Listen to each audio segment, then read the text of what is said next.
Jason Dias by senior city staff, City Secretary Hicks, City Attorney Kristen Hamilton, and Bradley Ford is sitting in the back today, but we have, right, he's raising his hand back there. There he is. I can't see him. I can see his hand. But we have sitting at the Jason Dias, Blue Kostelich, our assistant city manager, is going to be running the meeting today. So something new, or what is it? Something old, something new, something borrowed, something blue. We've had like four different assistant city managers running the meetings in the last 4 months. So Blue, I'm glad it's you here today. We're going to start the meeting today with a moment of silence.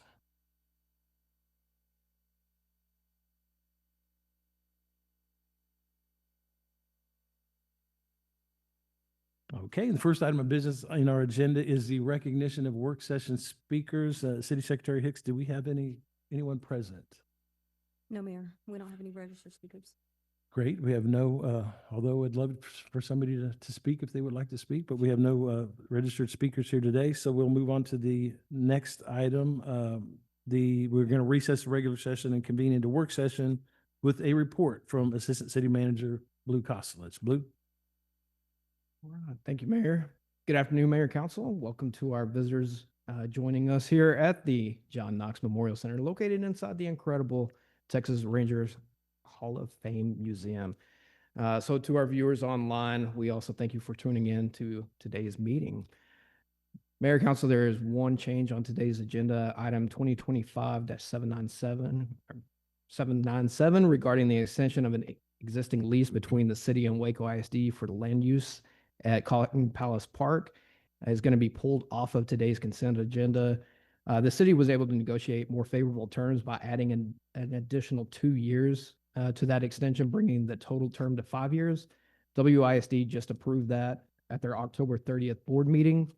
So we're going to update the resolution and the agreement and bring this back to you at the November 18th council meeting. So moving on, Mayor, Council, we do have some amazing employees here at the city. So it's always a great day when we have a chance to recognize a few people for their contributions and achievements. And today, we want to give a special shout out to a few of those. First, we hope that everybody enjoyed the festivities this past weekend and want to take a moment to recognize and thank the staff who worked behind the scenes to make our community events successful. Specifically, though, we want to recognize fleet equipment mechanic Daryl Urbanovsky. There, Stan, there he is. Yeah. Daryl partnered with the city secretary's team to transform our city council parade trailer for not only the Dia de los Muertos parade, but many more parades to come, including one coming up in this next weekend.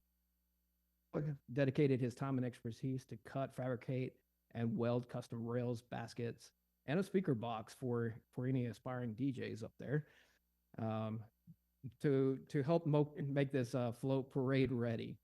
His craftsmanship and commitment to this exemplify the pride he's taken serving this community, often in ways that the public never sees. So thank you, Daryl, and job well done. I do want to also send thanks to the city secretary's office and the parks team for all your work behind the scenes on this. And I'm going to turn it over to Michelle real quick. City Secretary Michelle Hicks. Mayor, I asked Assistant City Manager Kostelich if I could just say a special thank you to my team. They did an amazing job. It took weeks to prepare for the 2 parades, and we have another one next week. And so I just wanted to say a special thank you to my team. And if they are here, I can't tell if they're here. Oh, they're there. Thank you for all your work. It does not go unnoticed, and we do appreciate you. And a special thank you to Megan and Jonathan and Cameron as well. And of course, Daryl. I know Daryl was recognized, but he went out of his way. He met me at Home Depot. He did the measurements. He put it all together. He spent hours with us. So I just really wanted to say how much I appreciate everyone.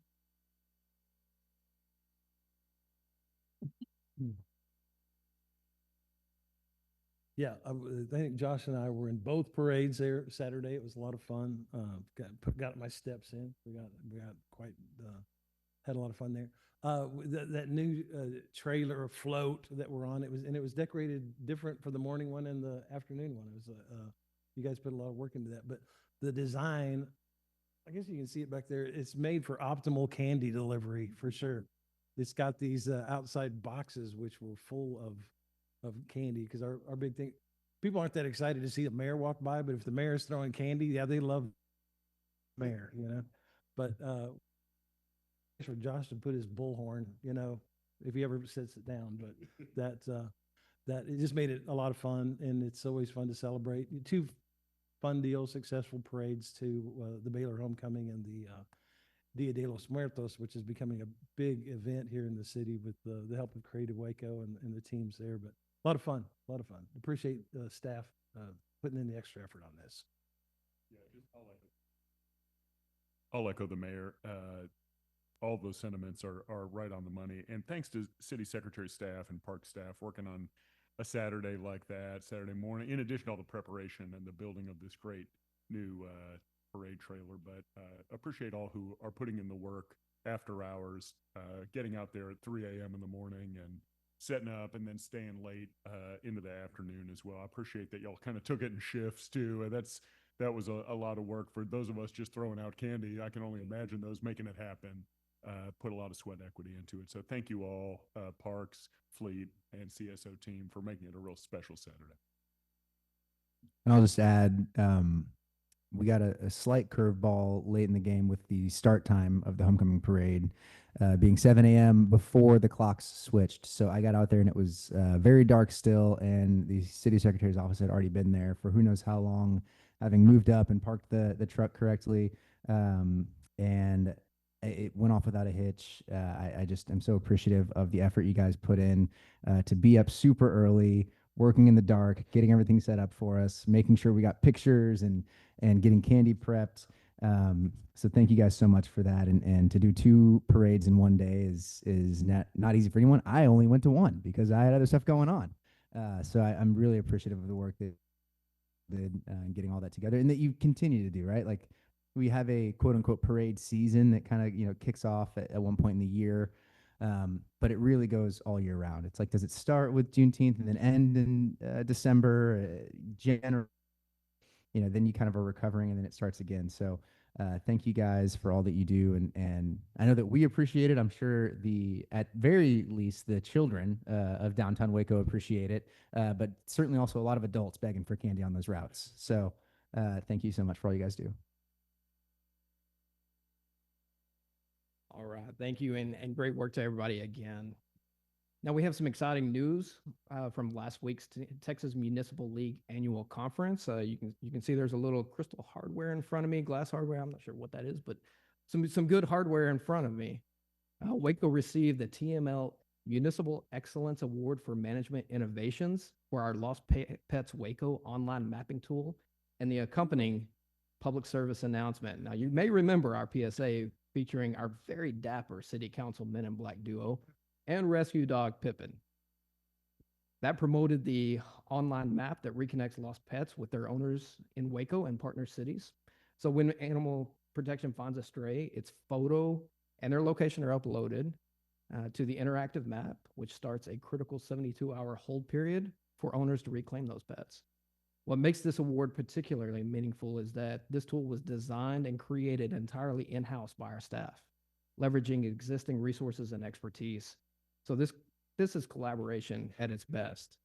You know, bringing together the Pet Circle Regional Animal Center, Animal Protection Officers, Communications and Marketing, and Information Technology to solve a community need. So we would like to recognize the team that made this possible. From IT, Tony Alexander and Jose Matos. From Animal Services, Melissa Sheldon and the Animal Protection team led by Miranda McMillan. From Communications and Marketing, Dory Helm, Kyle Muscalero, Michelle Bean, and Corey Madewell. So congratulations to each of you on this well-deserved recognition.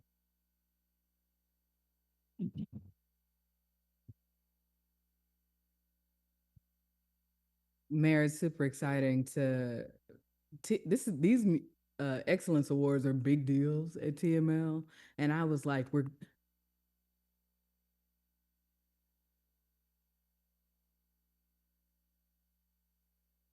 Because of the dog, not y'all. I know. Because of the Star. dog. Darius was a star. But y'all did an amazing job, and thank you for that. You just always seem to amaze us with the work that you do in sharing our public service messages, not only to our community, but now all across the state. And they know what kind of awesome programming we have in our animal services, and that our comms team is amazing, and all the things that go with that. So congratulations to you all. You deserve it. I'll just say that not only this is something that a lot of work went into. We just got to partake in kind of the fun front end of it by being a part of the promo for it, and people throughout town, more than streets or taxes.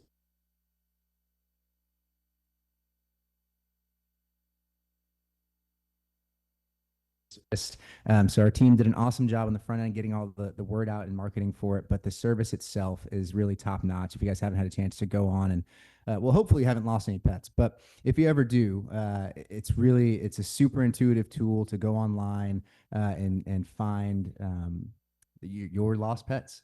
So great work by the team, both on the front end, getting the word out, marketing it with the fantastic video, and also the product itself is really top notch, and that was recognized, thankfully, and awarded at TML last week. Yeah, I'll say, yeah, congratulations. Because that was a couple days, nights, or I forget, we spent some time on there. I remember it was hot outside and we had a lot of takes, and they condensed it to where I only had to be on screen for like a few seconds, but I think you got the award because they said, if you can make homes look good, you guys deserve.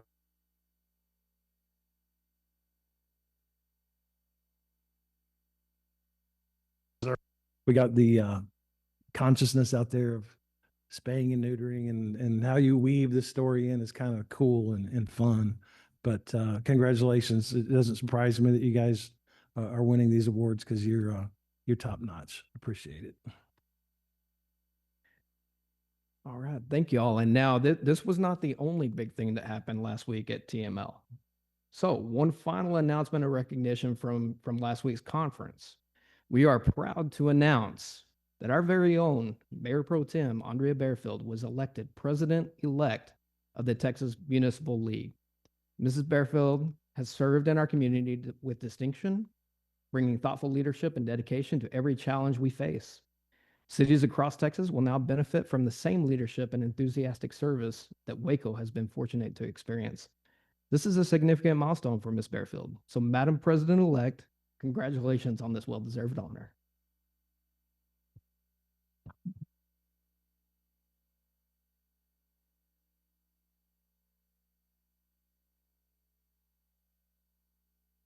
Thank y'all. I appreciate it. Well, I'll just say congratulations, and it doesn't surprise me again that you've risen to this level, because the council almost kind of depends on you in so many ways, on particularly bringing in information in from TML and from NLC, the national level that Andrea is very involved in, and at the state level where Andrea is very involved in bringing back that information and really helping this council and this community become a better place to live. And so congratulations, and I'm sure that your leadership there is valued, and it will be it'll help them and it'll help us. I appreciate it, Andrea. Amen, Mayor. I fully agree with those sentiments, and congratulations to our good friend and my bestie, and just one of the most tremendous public servants that Waco McLennan County has. I think that her leadership will be a great asset, not only to the Texas Municipal League and the other municipalities in the state of Texas, but also will benefit our community greatly with the resources and the connections, the network that will bring. So her going above and beyond her council service to serve in this capacity, because I think this will be a greatly mutually beneficial, and she will bring a great mid-sized cities perspective to Texas Municipal League, which I think is an important one for them to hear as well. So thank you so much for your willingness to serve, and congratulations.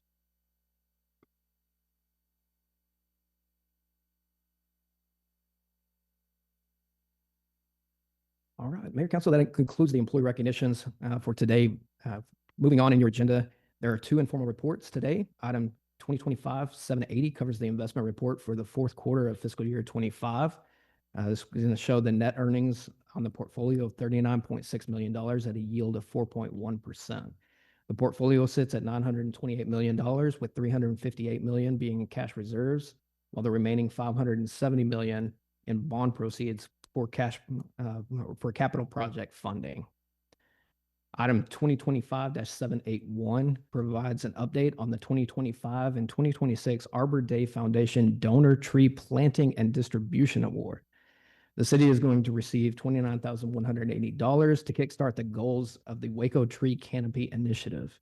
This initiative has several core components, including planting 10 large caliber trees, native trees to this area in different public spaces, and distributing 100 smaller trees throughout the community. There's going to be a lot that Parks is going to be working on this initiative that's in your IR. So great initiative going forward and good for our community. There's going to be one public hearing on our agenda tonight. Clint Peters, Director of Development Services, will provide an overview of this item later on in the work session. 7 ordinances on the agenda tonight, and all 7 come to you on second reading. And tonight's consent agenda consists of 21 items, but we would like to highlight a few of those resolutions, and they're related to capital improvement projects within the Infrastructure Services Department. You know, when we approve capital projects through our annual budget, our goal is to have residents see meaningful results as quickly as possible. And that's what our Infrastructure Services Department has done right now. So only 1 month into the new fiscal year, the department is moving forward with over $12 million in projects in this agenda that will improve critical infrastructure systems across our community. Starting first with item 2025-803, as part of the Better Streets Waco Street Rehabilitation Program, staff is recommending Kimley Horn and Associates to assist with the design, bidding, and construction phase services for several street segments throughout districts 2 and 4. Staying on the street rehab, item 2025-806 recommends contract award to Lone Star Paving for 2-inch mill and overlay of approximately 6.3 miles of streets, including base failure repairs, drainage improvements, curb and gutter, and ADA compliant curb ramps to extend pavement life and improve roadway safety for various roads in District 5.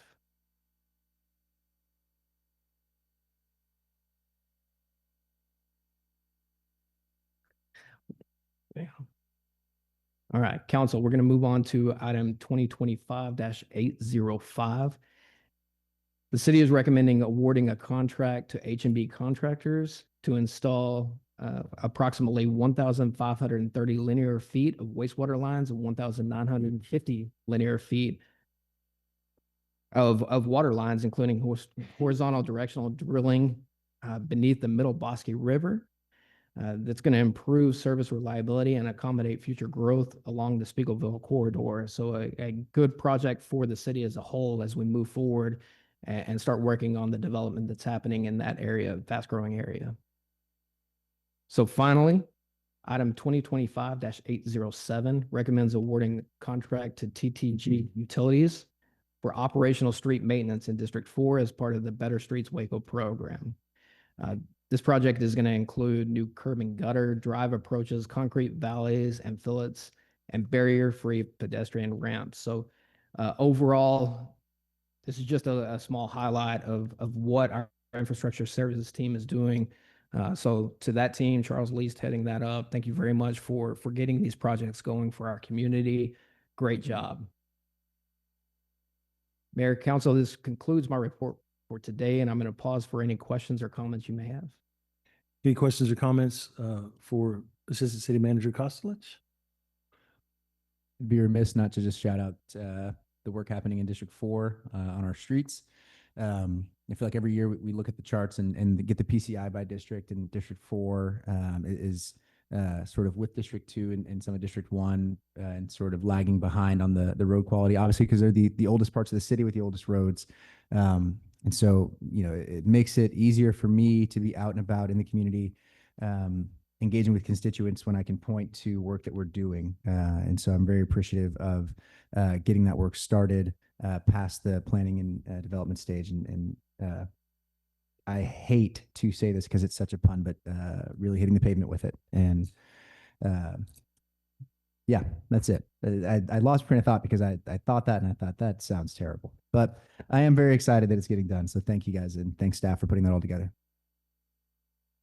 Yeah, I'll echo Councilmember Ewing on his comments on just the street work overall, because if you, those last ones, and Blue, you kind of highlighted it, 4 million on just streets all over, another 8 on Spiegelville, all the work we're having to do out there. So 12 million of road work that we've got in today's agenda. The other thing I wanted to kind of point out is because housing is also a big concern here, and a couple of the items in the agenda today, we're not funding this one, is we're advocating the senior housing development, almost 300 units there. We're annexing almost 800 acres, that most of that will be housing on the west side. And there's, one lot that we're selling to a builder. We're hitting this thing from a lot of different angles. The giant projects. And if you look at item 798, it's we're selling a lot to a guy who's going to build a house. And that is every bit helps and every bit counts. So good, active agenda here today. Love it. Thanks, Blue. And with that, we will go to the consent agenda. The consent agenda includes items 2025-789 and resolution 2025-790 through resolution 2025-809, except for 2025-797, which has been pulled, as Assistant City Manager Koslich indicated. Are there other items the council would like to remove from the consent agenda? There being none, we will vote on tonight on the consent agenda, which will include 2025-789 and resolution 2025-790 through resolution 2025-809, except for 2025-797. The next item on the agenda is work session items 2025-782 through 786. Assistant City Manager Koslich, will you please introduce the first work session? Be happy to, Mayor. The law firms of McCreary, Veselka, Bragg, and Allen, and Beard, Colgin, Brophy, Bostwick, and Dixon collect delinquent property taxes for the city of Waco. Today we have Connor Buchanan and Frederick Bostwick here to provide a report on collection efforts for delinquent accounts for tax year 2024. And with that, I will turn it over to Connor and Frederick.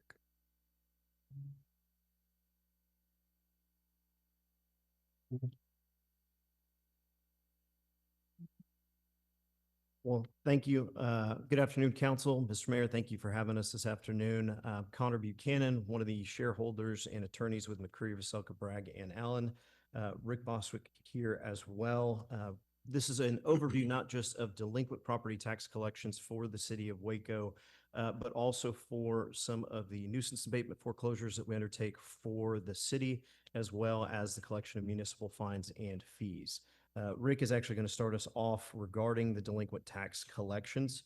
You have a copy of that report in front of you as well. So I will turn it over to Rick to begin. And I believe he's going to start on page 2.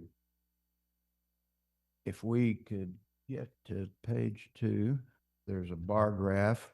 Are your mics on? I think so. Okay. Yeah.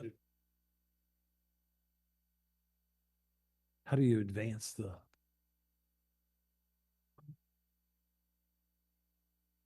Ashley's gonna help. Oh, yeah. Is it here? Yeah. Sorry, Rick. There we go. Anyway, page 2 represents the annual tax collections. And we appreciate that the city needs a stable funding base. And one of the historically good points about the total annual tax collection is nearly every year the city collects more than 100% of the levy. Last year was actually an aberration, and I might note the reason. The appraisal district had a number of valuation lawsuits, and consequent refunds.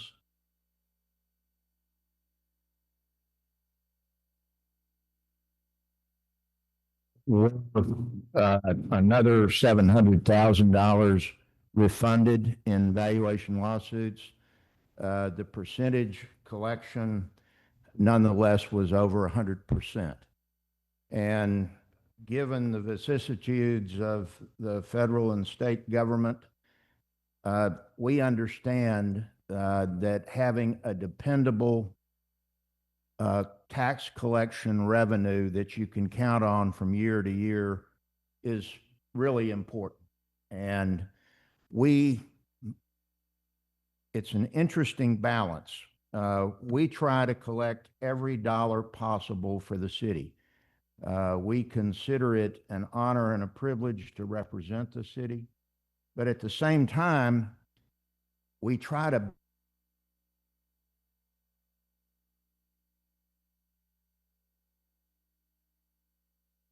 we're collecting from your families and neighbors and constituents, and those collection efforts need to be thoughtful and responsible and acknowledging that those people, the vast majority, haven't paid the taxes because they don't want to, but rather because of exigencies which they can't control. Medical expenses, job issues, and those sorts of things. And it needs to be done. Our efforts, and we really endeavor to work on your behalf in a way that is respectful of your constituents and your neighbors, and a way that you can be comfortable.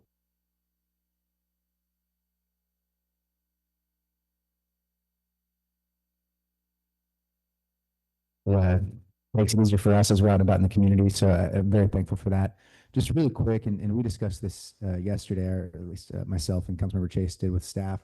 Just as an explainer to those who might be watching or in the crowd today, that the alpha there of anything above 100%, that comes from sort of a trailing previous delinquent tax revenue from previous years. Is that correct? That is. Yeah. So once that sort of fiscal year ends, anything we collect after that then gets tacked on to the current year. Correct. Great. Thank you. I've got one more bar graph chart. It's on the next page. And it's the collections of the tax levy. And it reflects in the bar graph, you'll see that for this year, we've collected 98.79%. And as you'll see in the prior years, that percentage goes up because this is a process. And the process that we go through, it starts out with notices, letting people know that they're delinquent, then working with them informally to get that paid in some kind of payment way that they're comfortable with and that they can do. And then failing that, ultimately, we have to file certain number of lawsuits to collect outstanding amounts. But it's a process, and it takes 2 or 3 years to accomplish and work through. And you'll see, obviously, the percentage collection rate goes up the longer we have those taxes available to work with. And Connor's going to explain, and I'm going to hand it back to him, what that process entails and what we try to go through working with citizens of Waco and how we go about that process. Thank you, Rick. If you will, on page 4, you should be looking at several pie charts. So while the last 2 graphs kind of give a big picture overview of the property taxes collected by the city, both kind of on a cash basis of accounting and then on the actual base tax levy, this kind of narrows it down to just what was turned over to our law firms to collect. And we've got a representation of the last 3 years of those property taxes. I will say the vast majority of the property taxes that get turned over to our offices are collected very quickly, usually within the first 12 months or so. That first pie chart shows that the taxes that were turned over to us just in July of this year, over 40% of that is already back to the city of Waco. So I'll break it down and go into it in a little more depth here over the next couple of pages. But to Rick's point, we do everything that we can to incentivize communication. I actually took that from the city attorney, so I really appreciate her. But these are all tools that we use as we go through. And as you see for the rest of the pie charts, the 2023 taxes would have been turned over to us in July of last year. Those are already above 75%. And then that number will continue to increase the longer we have it, though it is more difficult to get those property taxes collected at that point in time. Can you give us just a sense for context? Sorry, can you give us a sense for context? What percentage of the total tax levy is turned over, like is delinquent, and that you collect on? It is a very small percent. I would say at the most somewhere close to about 2%, but that number may even be high as well. So if you look at, and I can actually tell you, so the levy for 2024 was $122,000. What was actually turned over to us was almost $2.5 million. So it would be less than 2% of the levy that was actually turned over to us for collections. 120 million? Yeah. And Yeah, then 2 correct. million? Okay. Yes, correct. Thank you. Yeah. To go into a little more depth in regards to the collection activities, we have found, and this is how we practice, whether it's here or anywhere across the state, we try to make sure that the taxpayer, one, knows what the issues are, that the property taxes do need to get paid, but two, also their options. As attorneys, we get called counselors, and actually in our office, we get to do that quite a bit.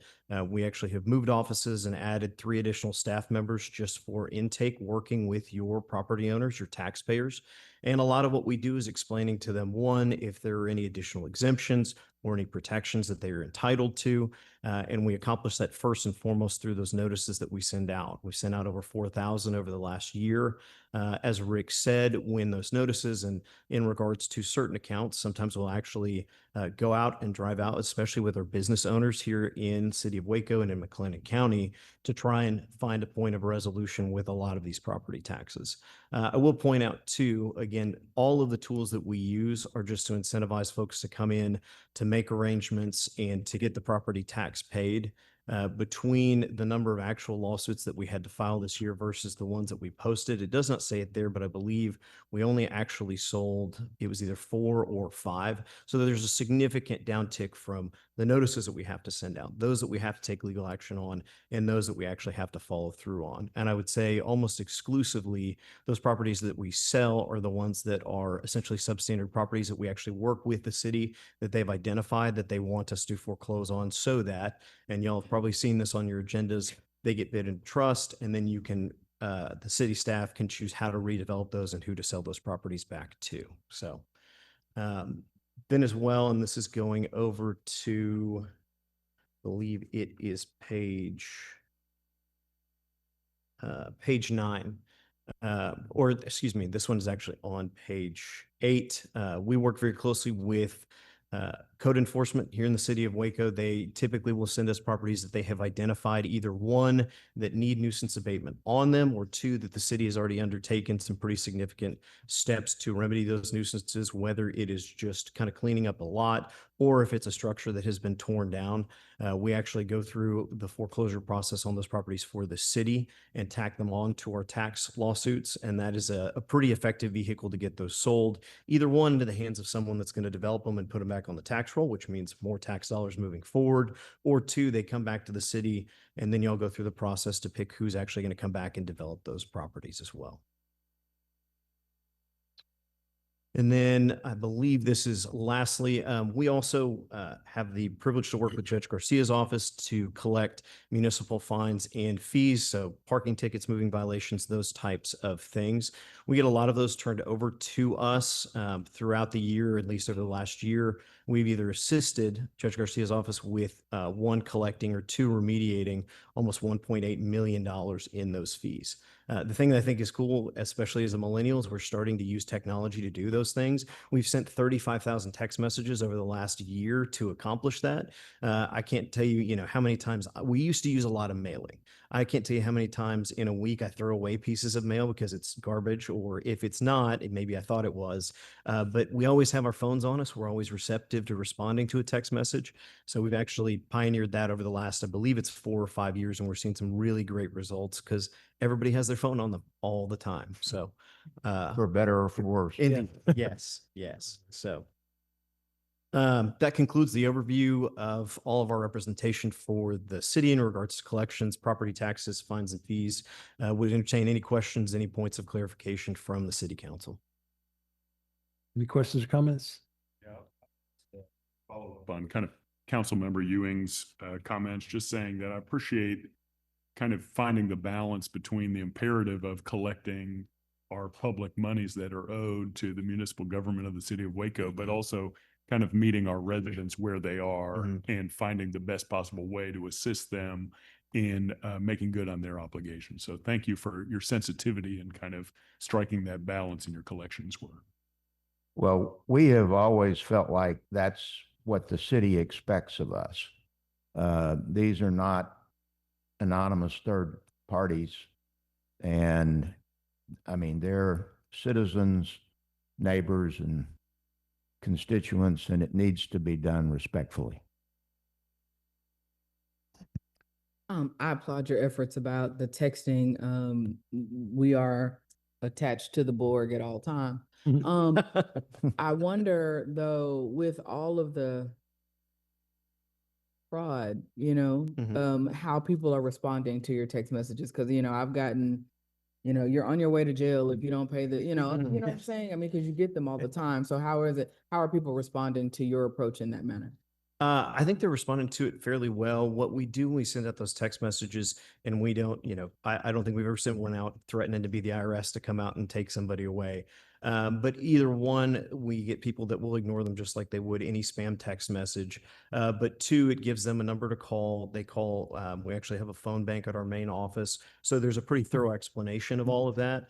And for the most part with our collection clients, we don't tell them they need to pay us. They go directly to Judge Garcia's office and it gets paid directly to them. So I think that alleviates some of the concerns that, somebody needs to send us Apple gift cards or something like that.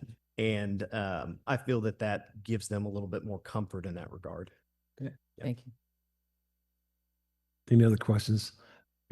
Yes. In terms of, obviously, everyone has a certain capacity that they can handle. And when I see, that sort of chart of where we start and kind of where we end up, what is your sort of standard protocol for any cases that, you can't get to in that given period of time, or by the time we close that budget year?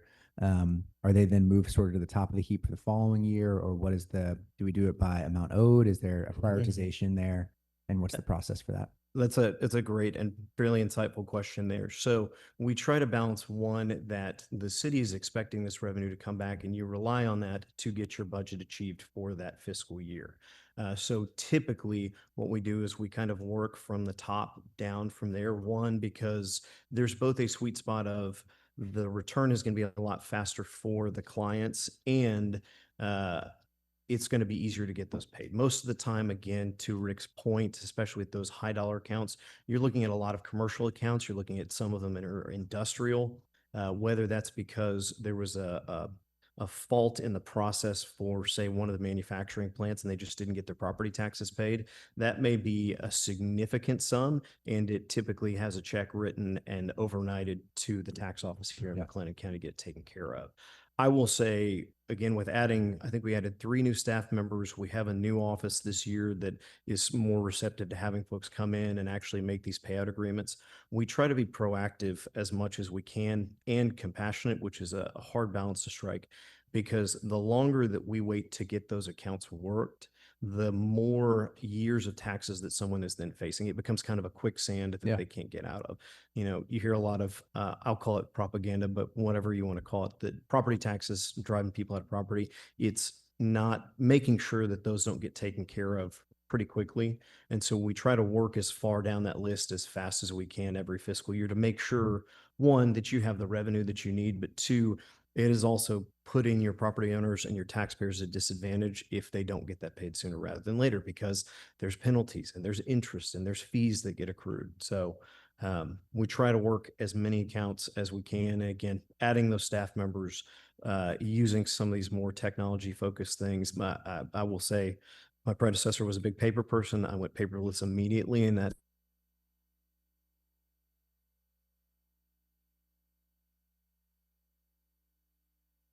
because that's advantageous to your property owners. Great. Appreciate that. Yeah. Yeah, good. Connor and Rick, I appreciate this presentation. I always look forward to seeing the one that I've heard, and you guys get just a little better and a little nuanced, a little bit better every year, and I appreciate it.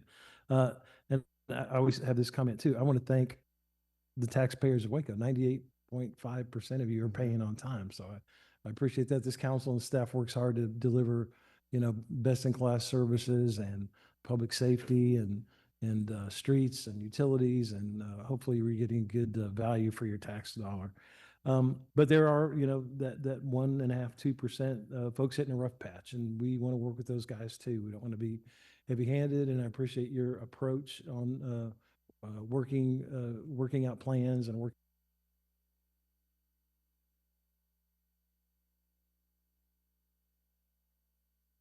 That so it's going forward, and I thank you for all the work you do.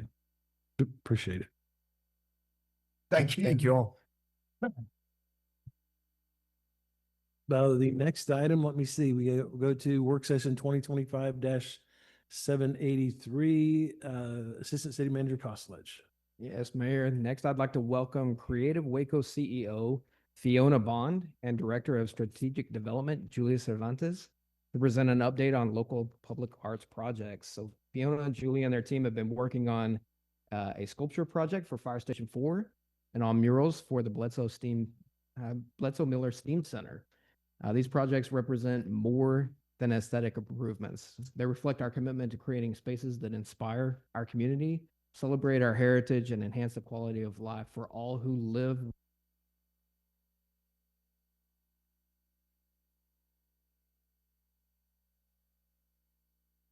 As I get started, I wanted to add notes of thanks. Following Dia de los Muertos on Saturday, just wanted to echo what has been said in terms of how much we appreciate our city secretary's office, our partners at Parks and Rec, all of whom work extremely hard, and also add our appreciation for Waco PD, the police officers who were there helping on Saturday, did an absolutely phenomenal job of making sure that 8,500 people felt safe and invited to have fun. So we really appreciate that. It's been a busy week. Well, we will jump straight into, we have 3 projects to share with you today. And those comprise 8 artistic wraps, 3 murals, and a sculpture. And I also want to extend our appreciation to Ashley Millard-Crownover, who of course works very closely with us in terms of developing art projects across the board. And of course, Assistant City Manager Ryan Holt, who has been intrinsically involved in the fire station project. Deputy City Manager Deidre Emerson, who has been involved with the STEAM Center project and also oversees Creative Waco from the city's side. And of course, District Council members Lozano and Bearfield, who were involved in the selection processes for these. So I am going to jump straight into this because we have a lot of art to see. Yeah, we're going to crack right on. So the first project is the sculpture for fire station number 4. And I'm just looking for the little. Fiona, if you don't mind, let me say, we are working on loading the presentation. Being on Wi-Fi, it's taking a little bit longer to get this to come up. So it will be up on your screen in a minute. Oh, wow. The suspense is a lot here. do I need to point this at something to No. to make the magic happen? It's not you, it's It's not us. you. Oh, It's not you. It's the Wi-Fi. So it is loading. It's just taking a Okay. minute. While I've got you, and if city attorney, stop me if I'm talking about something not posted. It is public art. I did just want to say the electrical box wraps Yes. around town are incredible. There's one at the stoplight at 38th in Waco that we take every morning, and our daughter like loves the little robot guy that's on I'm the so glad to that's hear on the that. wrap, and I see them all around town. And it's great to see something go from sort of a digital representation on my iPad screen to being out in 3 dimensions. And I think that generally speaking, the public has provided a lot of really good feedback on those because it kind of just happened, right? Like it seems like overnight Yes, you it had all just the art happened. everywhere.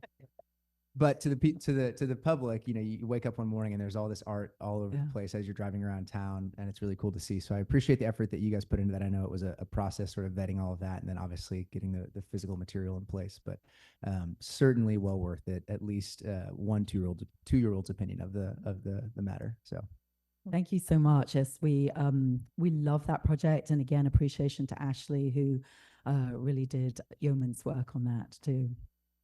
Been a Thank great you to you, project. Councilman Ewing, for being on the selection panel. You left really good notes. yeah, thanks. I love giving notes. You guys have any opinions? Call. Well, I'm hoping we'll be able to share some cool stuff with you momentarily.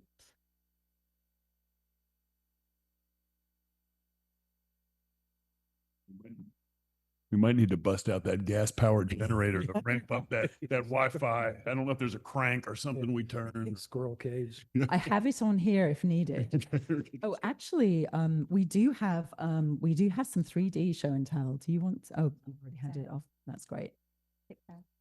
Well, I will just jump into the first part of just giving a little bit of background to the fire station project, because I think that part works without the without the images.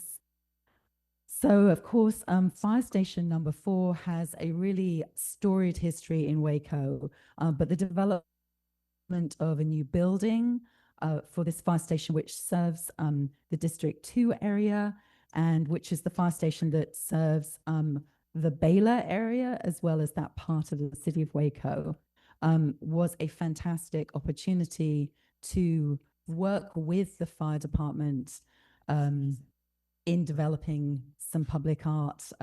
I love that this was envisioned early on in that project, and really appreciate the opportunity for us to get involved with that.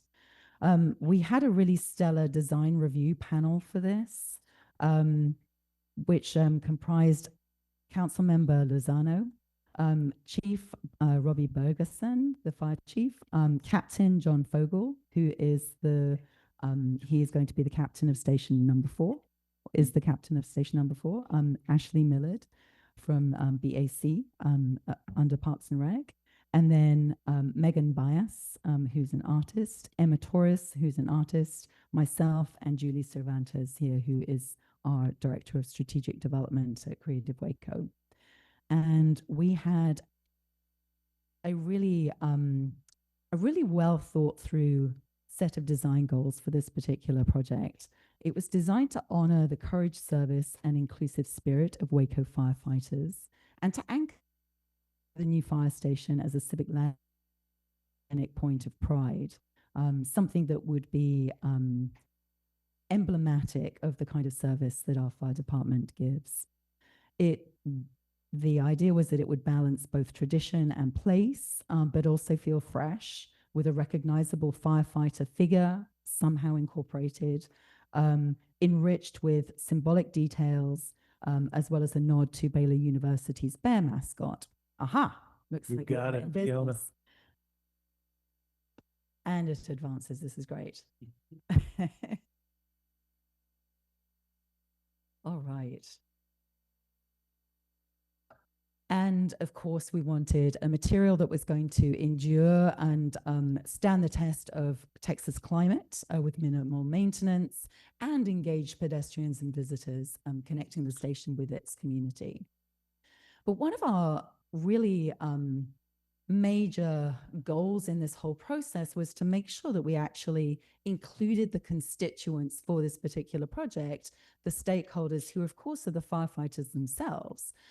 So we started off by anonymously surveying them, really to see what kinds of imagery they felt were going to be particularly strong for what they wanted to convey for the new fire station. It was really fascinating reading the comments, and they really got, they had very firm opinions about what they liked and didn't like, which really helped us. There was a very strong preference for representational art, figurative elements, but also something that came up in comments time and time again was a desire for the bear character to be incorporated. And of course, it's right there on the back of, it's, that might be hoping too much from, oh, no, we can, there we go. The bear is right there on the back as the emblem of Fire Station number 4 already. So there was a real desire to incorporate that. Okay, I've gone back too many now.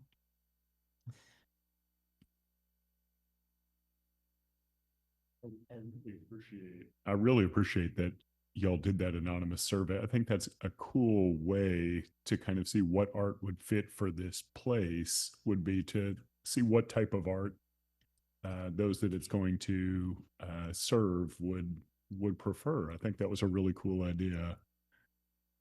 It was really helpful to the process for sure. Well, I'm jumping around all over the place here. There's a bit of a lag here, which is throwing me. Okay, so this is our timeline. We are now at the point, of course, 4th of November, presenting the proposed design to you, but it has already been through the process of publishing a request for qualifications of artists, and we had a huge number of artists really from all over applying for this one. How many did we have in total? 90 applicants. 90 applicants. So it was a lot to choose from. And then that list was narrowed down, and we asked the short list of artists to then submit more specific proposals for this. And they presented to the interview panel along with maquettes and more detailed descriptions of what they would do if they got the commission. Right, let's see if it works better if I do it this way. No, I guess I'll do it like that. So we are looking at fabrication subsequent to this part of the process, fabrication happening during November to July. Site preparation would be in August, and then installation in August of 2026. The opening celebration is slated for September of that year. So actually I've jumped ahead one. The budget for this was $75,000, which incorporates both a project management fee for all of the processes that go into this, and then, of course, making sure that we had fees for the finalists to work up their designs, and then the selected artist gets a fee of $62,000, which includes fabrication, transportation, and installation of the artwork.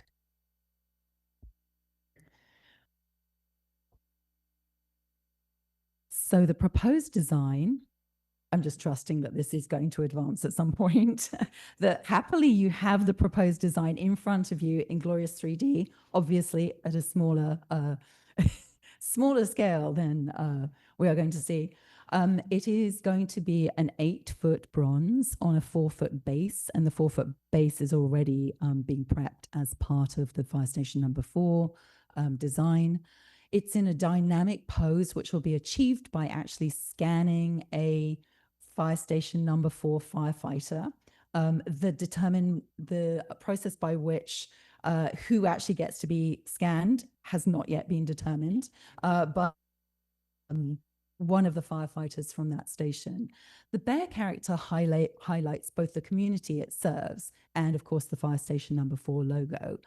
The whole panel really loved how playful and fun this was, while still being very respectful of the role that a firefighter serves.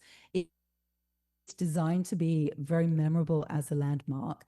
And one of the things that we really love about this design is that the bare characterization makes it neutral of age, gender, ethnicity. So while it is an actual firefighter, it's also neutral of all the things that would define it as a specific kind of person or a specific person. One of the comments that we really loved in the process was that firefighters will want to take photos with their kids in front of this sculpture. We really thought that that was a wonderful way of characterizing the role that this is designed to serve. The other really lovely element to this is Rock McNair, who is part of securing the property on which fire station number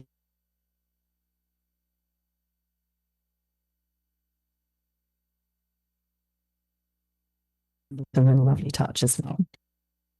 We had some very nice comments as part of the process, which I've included in the package, but I'm going to be respectful of time and move on. The artist Trevor O'Toole has actually worked with us before. He is the artist who created the wise elephant that you can see by the river.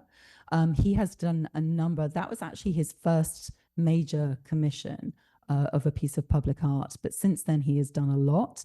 We like to think that we helped catapult him into the realm of art practice. And he has since done a lot of really outstanding public artworks across the nation.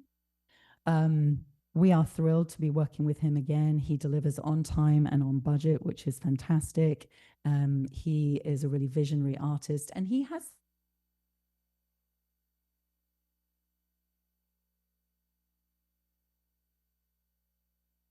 anatomy. So our request for this particular piece is that City Council considers the proposed design so that we can move forward, hopefully, into fabrication scheduled between November and July, and then ready for installation before the formal opening in September of 2026. And these are some sketches of what it would look like on that plinth. So it's an 8-foot sculpture. The plinth itself is 4 feet, so it will be pretty imposing as people drive around the neighborhood. I'm going to open for questions right at the end of the presentation and jump right now into the Bledsoe Miller STEAM Center, where we are bringing some designs for both the interior and the external walls of the STEAM Center. So this is another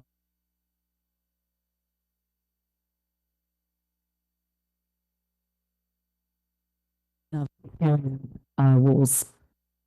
We are it was actually a fairly straightforward request that came to Creative Waco.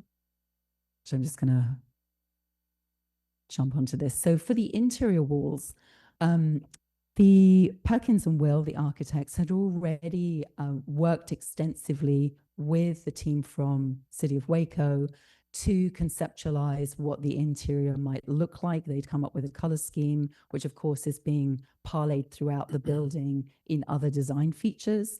And they had already proposed some motifs for the wall designs. The idea is that Creative Waco would then work with a local designer to work these designs up into a more complete set of 8 designs, which will then be printed as large interior vinyl wraps. We wanted to reproduce the color palette, style, and content from the Perkins and Will renderings. We wanted to maintain the photo montage type effect, which blends historical, scientific, and educational imagery, essentially talking about, using the walls to talk about what goes on in the building. We have substituted some of the photographic flora and fauna with things like scientific equivalents, so X-rays, micrographs, diagrammatic imagery, just to kind of extend the metaphors a little further. And we wanted to create a really cohesive visual narrative that celebrates Waco's innovation, education, and cultural heritage through a STEAM lens. So these are designed to be wraps that are installed across all 8 wall zones, A to H, in the diagrammatic schema that was presented by the architects. So we wanted to work with a local artist for this because we really wanted this to be a project which was fully owned by an artist and designer who cared about the project and would be likely to be a participant or a user of the facility itself.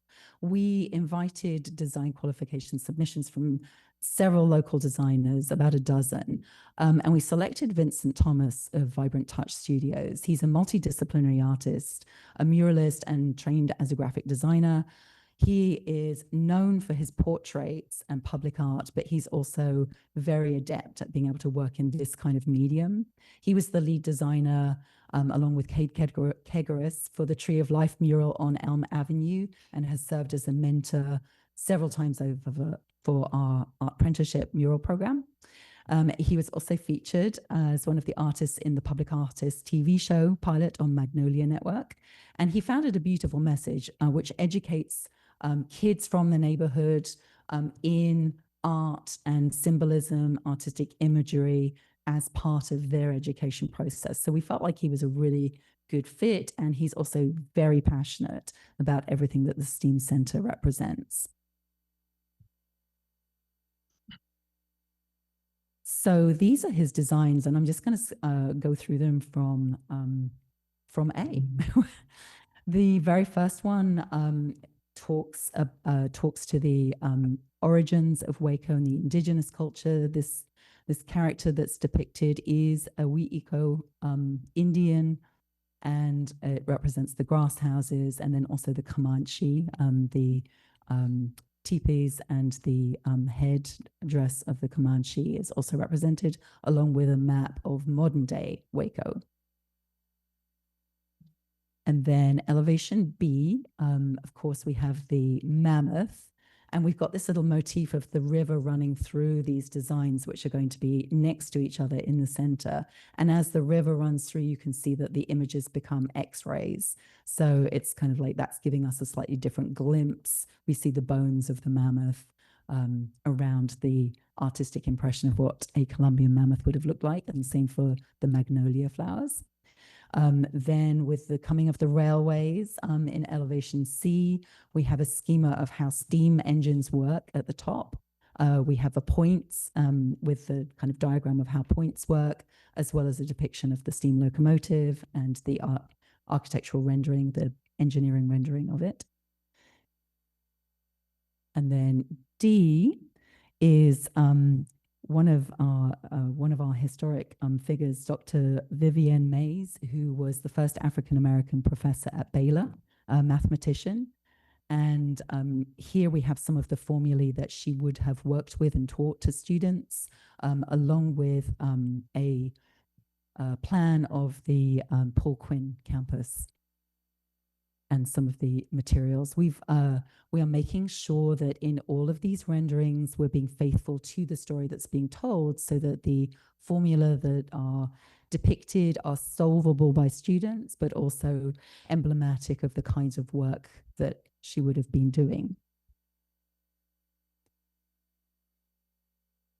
And then E, we get to the bridge. This is one of the renderings of the suspension bridge.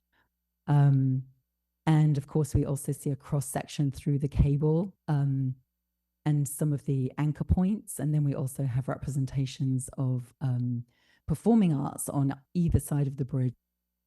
So the Gem Theatre was on Bridge Street, and the Hippodrome on the other side of the river.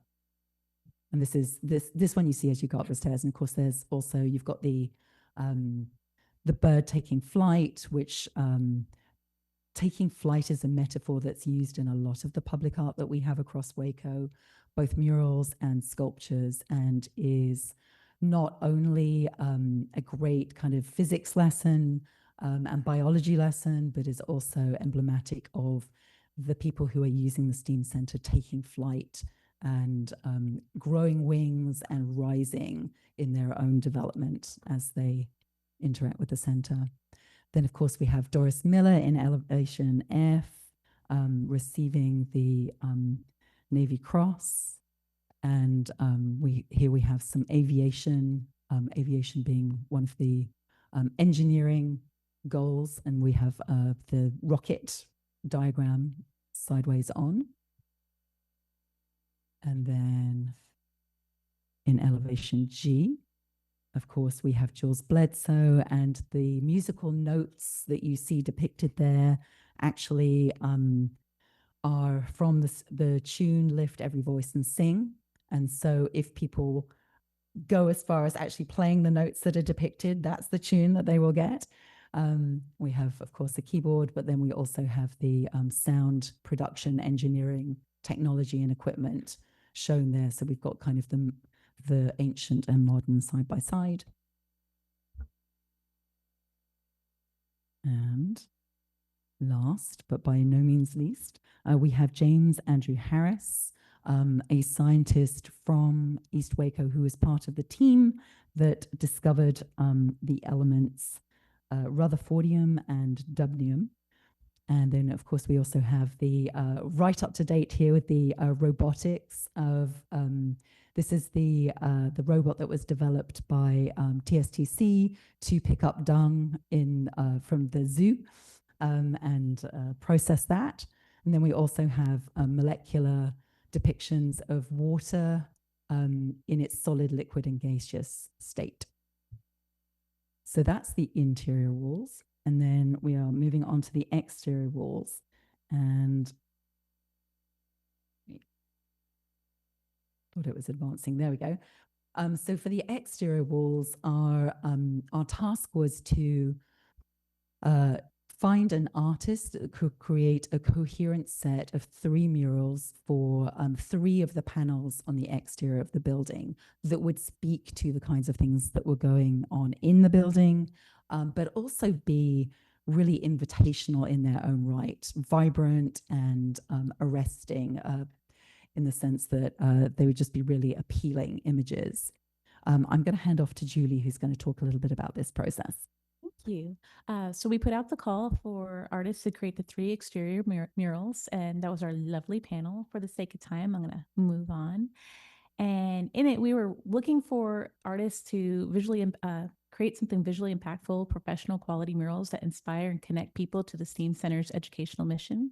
We wanted them to celebrate the rich history of STEAM, identity, and also a nod to the achievements of East Waco's diverse community. And we wanted them to be able to incorporate some interactive designs that can be enhanced by technology, such as augmented reality or projection mapping. The lovely Ashley Millard had this summer conducted a design survey among 82 grade school children during a camp. And in that, we were able to draw out that 72 of the respondents preferred colorful abstract art. 41 were positive to Waco pride and community. 78 were preferred technology and innovation represented. And 82 respondents really wanted to lean more towards space and science. And here we have our proposed designs. In this, the artists have created interactive murals connecting nature. This is a big theme for them, is nature and technology. So they've done nature to the frontiers of space and the future of innovation. They'll be using metallic and pearlescent paints to highlight the technological and celestial themes. It's going to be reflecting light to enhance its reflective futuristic quality. And they have incorporated some of augmented reality in each one of the designs. So we'll look at the first one, which will be the west elevation, and it's representing Jules Bledsoe's hands conducting music. It's symbolic of his leadership and just leadership in general and community harmony.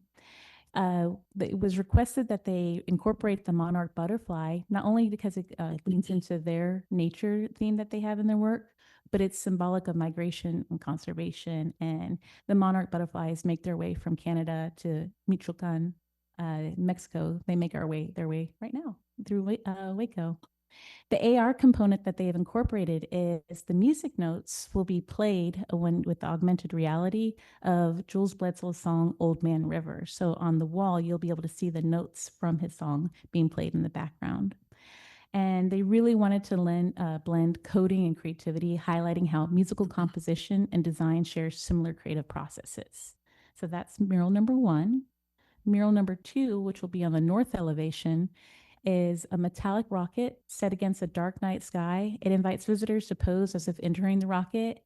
And also, there's a component that leans into them pushing a launch button, which will be the augmented reality component, where the viewers can push a button and then they can see in the augmented reality the rocket launching off into space. There's also suggestions of doing some augmented reality with the constellations in the background. The final design on East Elevation is, originally we had the mammoth with James Andrew Harris's contributions to the discovery of Rutherfordium and Dumium. And then they also incorporated the sharp-nosed shiner. But the panelists felt like the mammoth was already well represented at the Waco Mammoth Site and the Mayborn Museum, so they requested to change it out. So on your right, you see the gray heron and the fighter jets, or the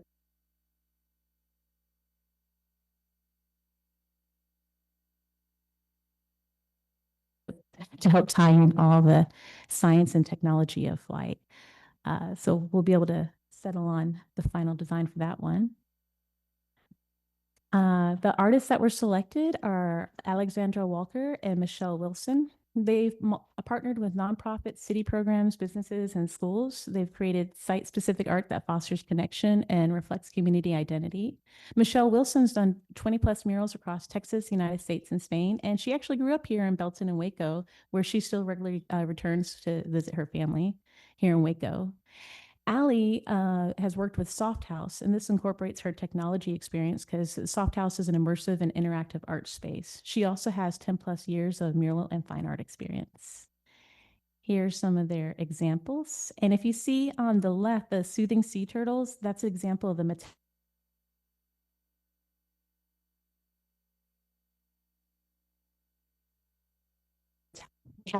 it was published, and now we're on to approving with you guys. These ladies, they were quick, and they already have given us a quick turnaround and time to, weather permitting, to get everything done by ribbon cutting day.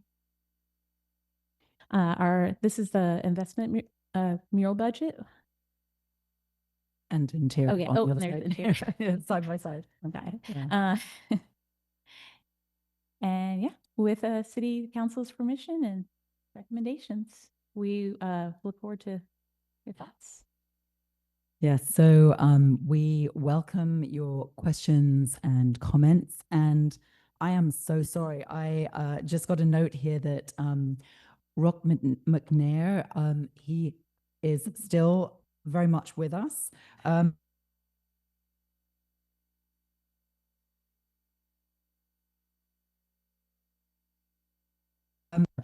Because of that.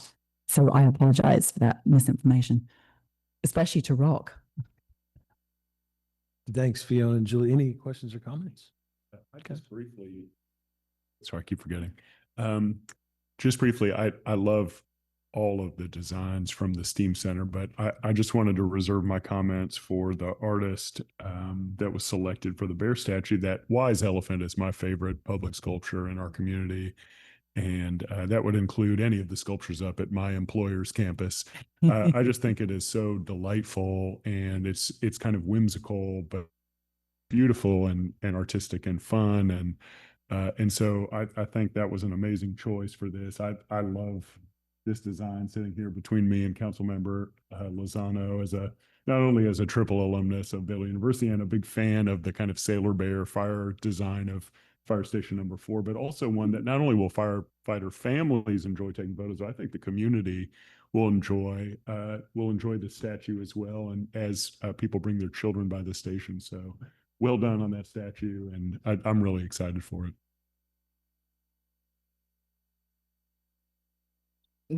Thank you, Fiona and Julie.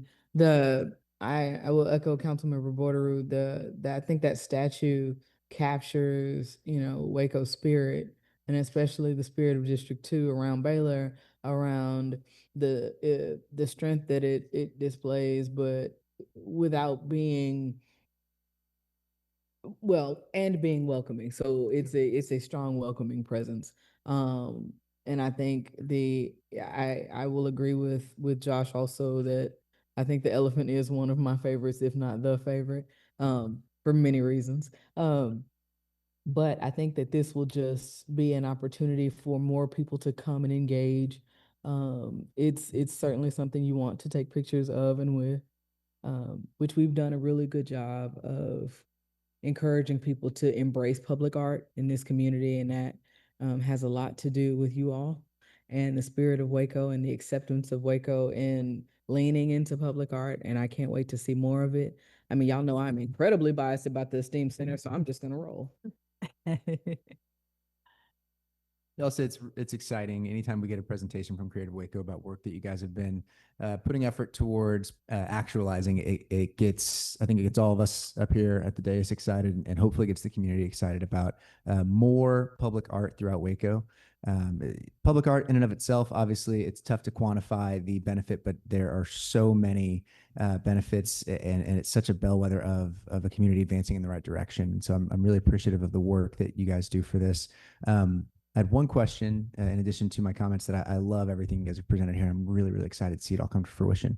For the internal murals at the STEAM Center, recognizing important historic figures in Waco's history, will there be any signifiers or any placards that detail that in addition to the artwork itself?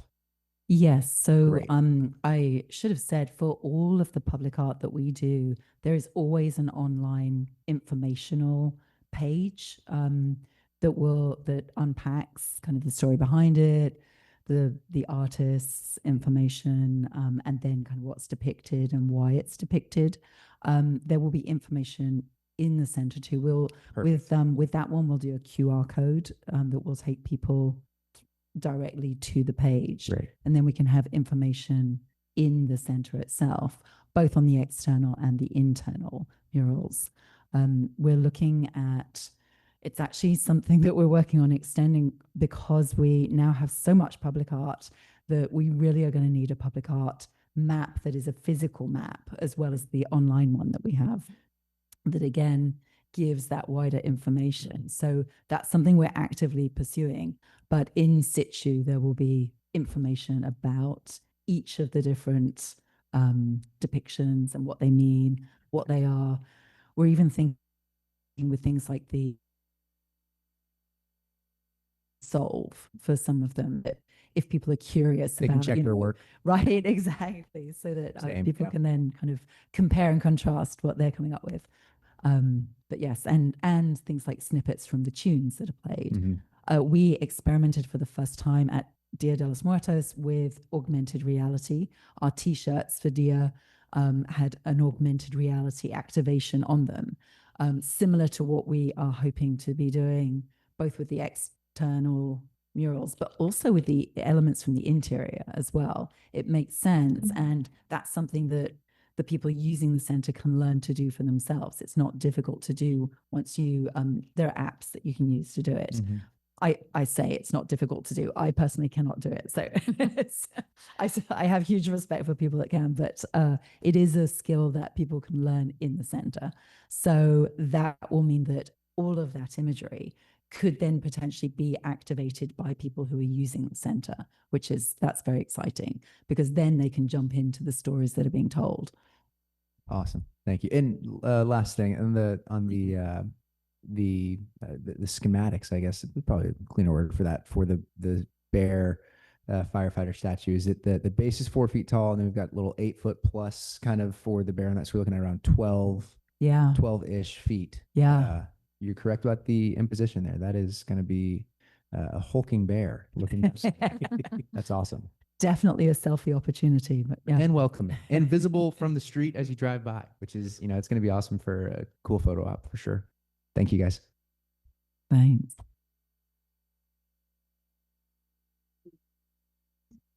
Thank you. I'm so excited about the bear. It's just beautiful. So thank you for your hard work, and thank you for the work you put in. I know I was part of the committee, and I'm like, wow, that was a lot of work that both of you put in. This is why we're so grateful for people participating in that process. It is a lot of work. Yes. I think many of you now have participated in this process and going through, I mean, thankfully you didn't have to go through all 90, but I mean, that's a lot of submissions, and going through, evaluating, quantifying, figuring out which are going to be the best fit. And these are really strong artists. We Yes. so appreciate That was the hard time you part, is put in. selecting, because they were all just so Yeah. great and strong, like you said. Thank you so much for being involved. Yeah, thanks, Fiona and Julie. I appreciate your work, as I appreciate Creative Waco. And on these three big projects, the Fire Bear Man and the Steam Inside, Steam Outside, this is just great. And I appreciate the work that Creative Waco does and kind of vetting these and going through this process, because a great city has great art, and we want to be a great city. We are a great city. So as we have vet these public art pieces, it just keeps adding to what we have and makes it more and more special for everybody. So I appreciate your work. The bear, everybody loves. I mean, that's going to be, I think you're going to have, the picture thing is definitely going to be happening. You probably have to stand in line there. And then I'm going to go to the Steam Center just to look at all these walls and all these murals. They're beautiful, and they're very symbolic and reflective of a lot of things that are going on in Waco and our heroes. And it's just great. I love the work here, and it just makes Waco a better place. Jim's gonna go to the Steam Center to be a studio musician. He's gonna sit in as a session rhythm guitarist for sure. Exactly. Darius and I are cutting an album. That's for sure. As long as y'all put in your volunteer hours first. All right. Thank you. Thank you so much. Guys. The next item is work session 2025-784, ACM Kostelich. Yes, Mayor. Next work session covers the notice of intent for the issuance of certificates of obligation, which is the first legal step to fund projects recommended for financing in the adopted FY26 budget. This is in relation to our annual debt issuance. Colin Booth, Managing Director of Finance, is our financial advisor, Esther Young, with Tiarina Financial Consulting, to walk you through this item. And of important note, this presentation does relate to resolution 2025-792 on today's consent agenda. Colin, I'll turn it over to you. Great. Thank you, ACM Kostelich. Good afternoon, Mayor and City Council. It's nice to be here. We're going to cover a couple of items today. We're going to cover our FY26 CIP sources and uses. Those are our revenues and our expenses related to our FY26 CIP. And we're also going to talk about our 2026 certificates of obligation plan of finance as well. Jumping into the numbers, we've got it broken down by general government, capital improvement program, also self-supporting capital improvement program, and enterprise utility system capital improvement program. So this aligns up with the FY26 CIP that was adopted by the City Council back in September.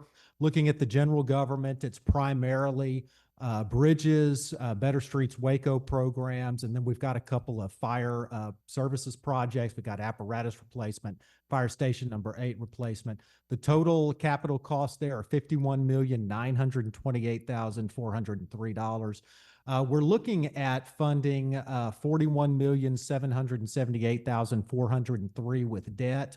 There's a possible cash funded amount there for the design for fire station number 8 in $1,078,403. So we're going to look at cash funding that piece if we go along. And then in terms of other sources, we've got other revenue sources where we're looking at paying for some of those capital projects with cash in the amount of $10,150,000. Looking at the self-supporting capital, it's 5 projects: airport project for rehabilitating the runway, Cameron Park Zoo project for Jaguar exhibit expansion, downtown redevelopment, and then a couple of projects at the golf course related to drainage and cart path and channel improvements there. So that's $22,608,417. Most of that is going to come from the other sources category, from intergovernmental and fund reserves, as well as cash for the zoo project. And then we've got the note program that was previously discussed with City Council at a budget and audit committee meeting, and about $6.9 million. So the total debt for the 2026 certificates of obligation would be about $2,912,000. So that, can you comment, Colin, on the intergovernmental? Does that federal? That's grant aviation? revenue. Intergovernmental is grant proceeds. Okay, Yes. so that's So not- that's generally an 80-20 match. I don't know what specifically that is, but generally it comes out to be about 80% grant, 20%. Got it. uh, Then state in that cash. previous section, you said Fire Station 8 may push over to cash. Is that what you said? That's right. It's about $1 million dollars there, $1,078,403. So that's such a small amount, and that's for the, I believe it's for the design of that station, some of the preliminary work there. So yes, we are going to look at trying to find some cash to fund that instead of amortizing that. Thanks, Colin. Colin, not to get off track too much, but can you briefly review the note program for that, for the downtown redevelopment? Yes, so. Like a very high level. At a right? very high level, right. So the note program,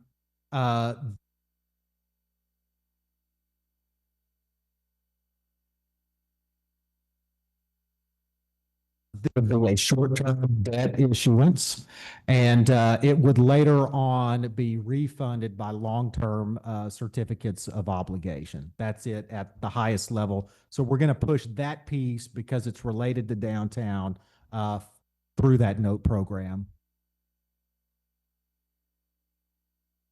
Looking at slide 5, we're looking at enterprise utility system debt. So that's primarily our water, wastewater, WMARs, and then we've got a couple of stormwater drainage projects there.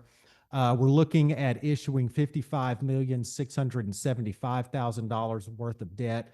We've got a couple of possible cash funded projects, one with wastewater and another 2 million with the WMARs. So again, those are such small amounts that we're going to try to cash.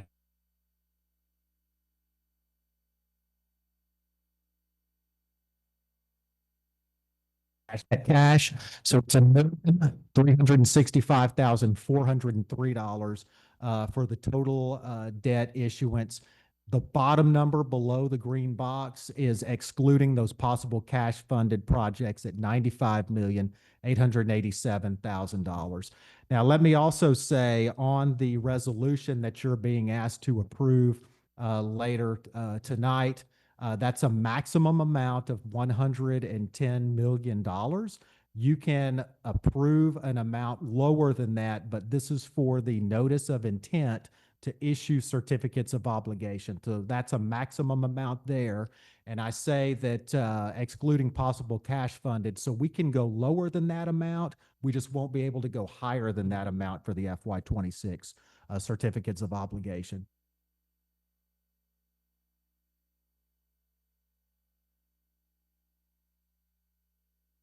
But it's, or to issue the certificates of obligation, it's just the first step to publish that notice of intention to issue certificates of obligation. The actual debt approval would come later on in January.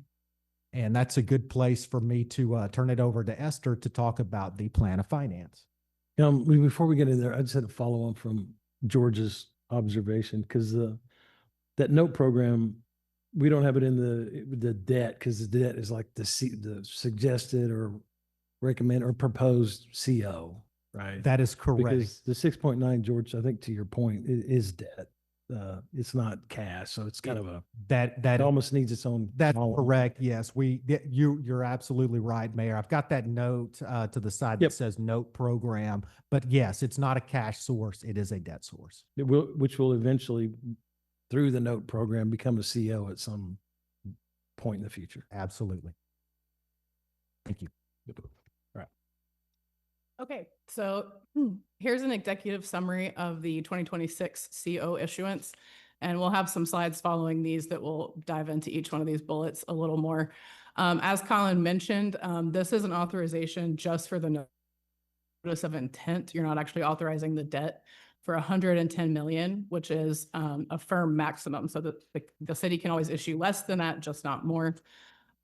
These tax exempt COs to be issued will fund capital improvements that Colin listed in his presentation. We're aiming for this to take place in the winter of 26. We're looking at Q1 26. Waco currently maintains bond ratings of AA1 and AA+ from Moody's and S&P. which we anticipate will stay in place. And then there's some key dates listed, which we'll get into on another slide here. So here's a snippet of the long-term tax exempt interest rate. So this is the BVAL rate over the last 10 years. You can see as we get out towards the right of that October 25, as y'all know, we've seen a little cut here and there. So we see those starting to trail down. Here is the tax exempt yield curve. Blake has a note here, may steepen further with potential future Fed rate cuts. You know, we are living in a crazy rate environment, and with those Fed rate cuts come potential recession fears from market participants. When we see that happen, they might rush into some short-term munis, or depending on how deep their fears are, they might rush into some long-term munis. That demand drives up those yields, so we may see that curve steepen. This is a summary of projects to be funded by the COs. I'll just kind of briefly skip over this one since Colin went into the details here. This is a summary of the existing and new debt balances by source. This just shows in your pie chart all of your enterprise fund supported debt, all of your tax supported debt. You can see in those columns what's existing and what's proposed. These are projected financing results for the 2026 COs. We're looking to do a 20-year amortization, which is consistent with the city's normal issuance policies, and assumed ratings of AA1 from Moody's and AA+ from S&P. Our estimated net interest cost is 3.96% today, assuming current rates, which would be an all-in TIC or your actual interest of 3.88%. Obviously, that's preliminary and subject to change, but that is our best crystal ball look today. Your optional redemption date would have a standard 10-year call. So in 10 years from issuance, we can start looking at refunding those if it made sense at the time. That would be a total project fund deposit of $100,365,000 that Colin listed earlier in his. Total estimated debt service, $146,542,000, which is average annual debt service each year for 20 years of $7,372,000. Can you remind me what we priced that last year's one? Was it 465 somewhere in there? Or I think it was somewhere in there. That's a really good memory. Yeah. It was Yeah. right around the 4.6% mark. I think maybe 462, something like that. right. Yeah. So I mean, this is better, right? I mean, Yes, right we've now, seen rates start to trend down a little bit, so we're hoping that course remains. and then on the 10-year lockout, is there, if you did a 5-year lock, is there such a thing as only reducing that to 5, but how much extra do you have to pay in basis points? So there may be some wiggle room between an 8 and a 10-year call, which we would discuss once with the underwriting syndicate. Once we get closer, you will pay an interest rate penalty. The shorter that call gets, Sure. 9 to 10 years is usually the standard. Maybe we could do 9 without paying a penalty. We'll see what the market is saying at the time, what makes the most sense. Okay, great. Thanks. Are those ratings reaffirmed or changed every time we do an issuance? Yes, sir. Yep. Okay. So we'll have rating meetings early next year, and we'll go over all of this with them, show them your debt plans and your future CIP as we know it today, and they'll re-review everything. We expect that those ratings would stay in place. There's no reason right now that we think they would go up or down.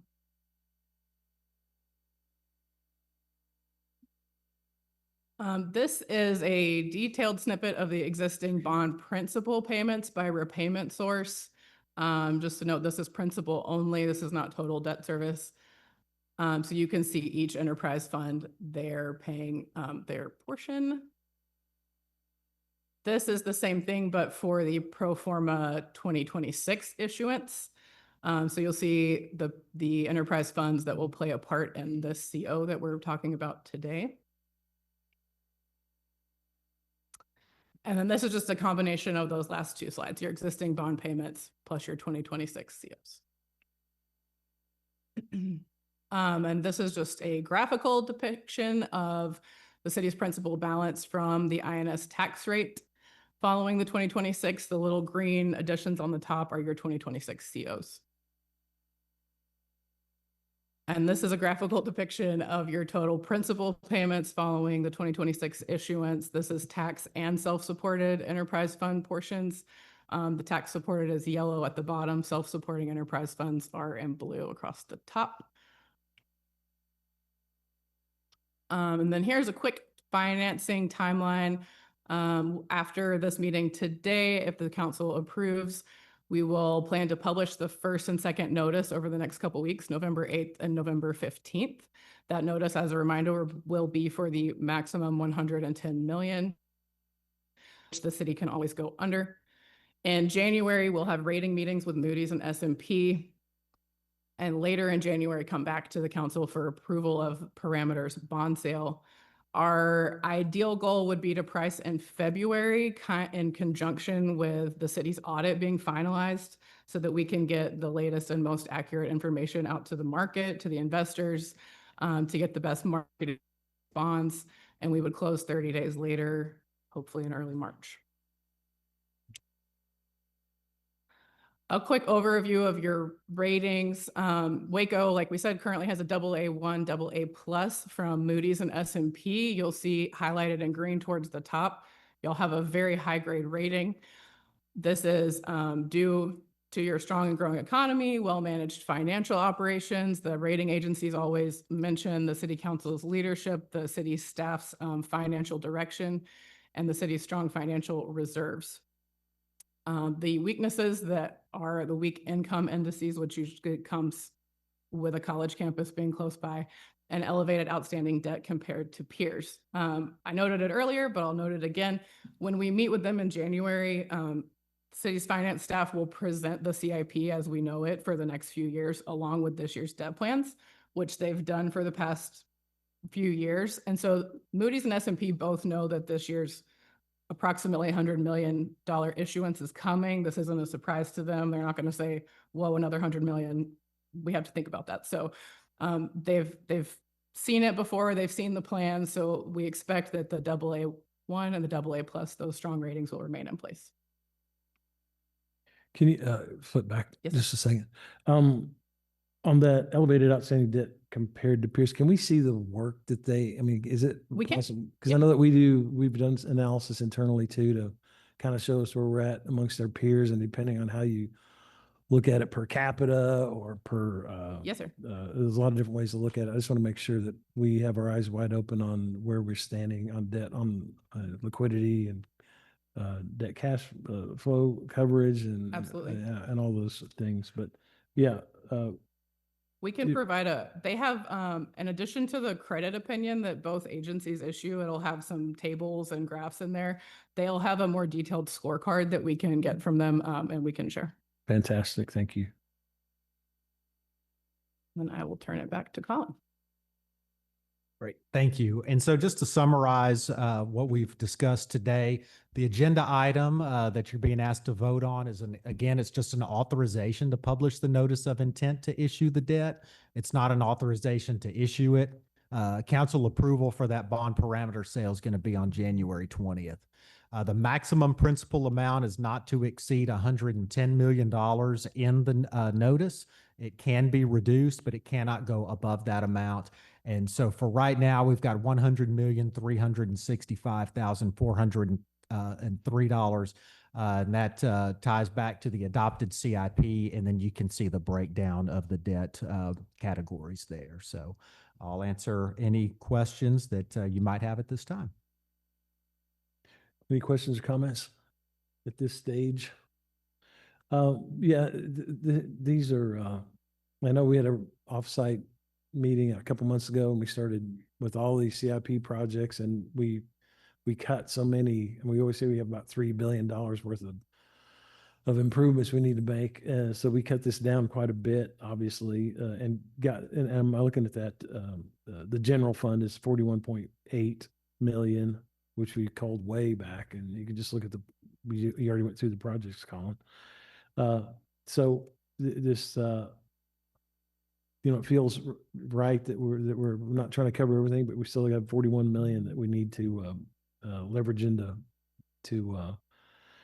these capital improvement projects. And the other ones, water, wastewater, and other ones are funded by the utility, rates. And again, I invite all of the council members between now and January, and we'll look at this again, or probably a little before, to kind of take a closer look at what we're doing there, and maybe also remind us what we had to cut out just to get down to this point on the projects, and then also see that peer city information, because I know we try to compare cities where that are growing, that have a college component to them, and so it's hard to get the exact comparison to what Waco is, but I do believe in looking at peer comparisons to see where kind of we sit. So I'd say great presentation, and thanks, guys. Thank you. Thank you. Any other comments? Great. Blue will now move to work session 2025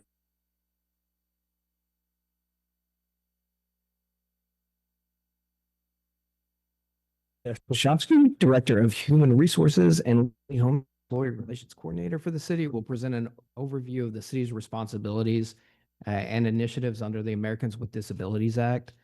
Leah served in the role of ADA coordinator for the city since July of 2023 and has done great work coordinating ADA initiatives across our many departments. As part of today's presentation, we're going to hear about completed and ongoing work and close out with a look at planned ADA initiatives for the next few years. Missy? Thank you, Blue. As Blue said, good afternoon, Mayor and Council. I'm Missy Pushosky, the Human Resources Director for the City of Waco, and I'm joined this afternoon by Lee Holmesley, our ADA Coordinator, who joined this city in July of 2023. Today,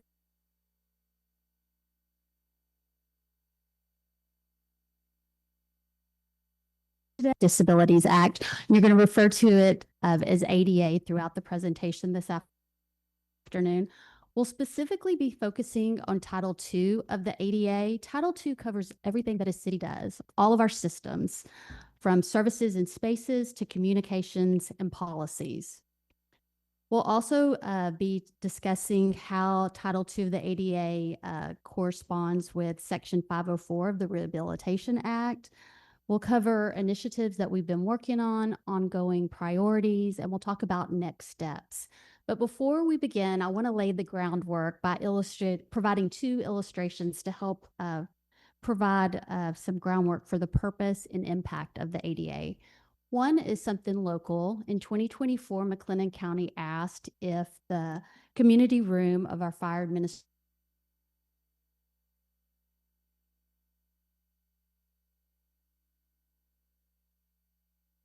that the ramp leading up to the entrance of the facility did not meet ADA grade requirements. And so over a 3-month period, we worked to reconstruct the entrance of the ramps leading up to the building so that we could ensure that voters with disabilities could safely enter the facility. The second example I want to provide is a video, and we'll just take a few minutes to watch this video.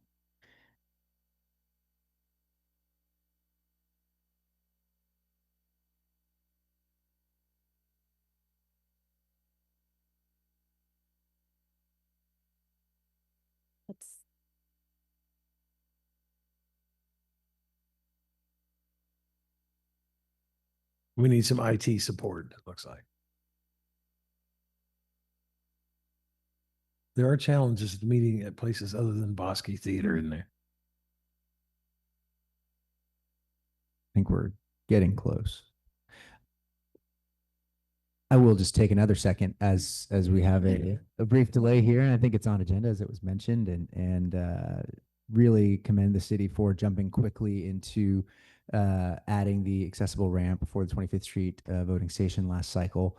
That was something that was brought, at least to my attention as the representative for the district, relatively last minute. And we're able to work with staff to get that done and make sure we could accommodate voters of all abilities to be able to utilize that as a really central voting station for a lot of folks in North Waco. So I'm very, very appreciative of that. And that has generally been the attitude that staff has presented when it comes to addressing these kind of needs in our community.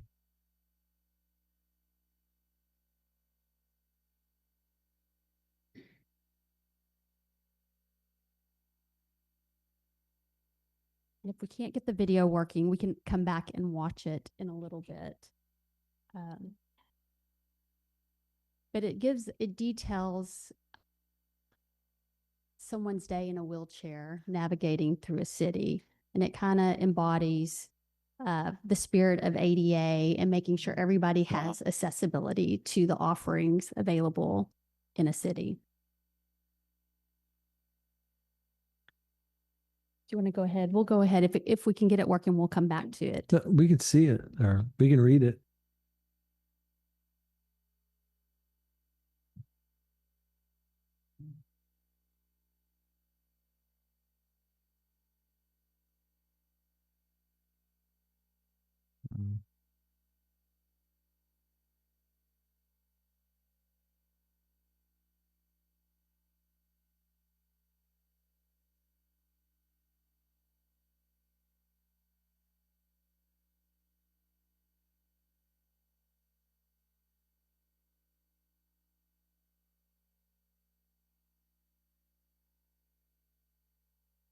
That doesn't look safe.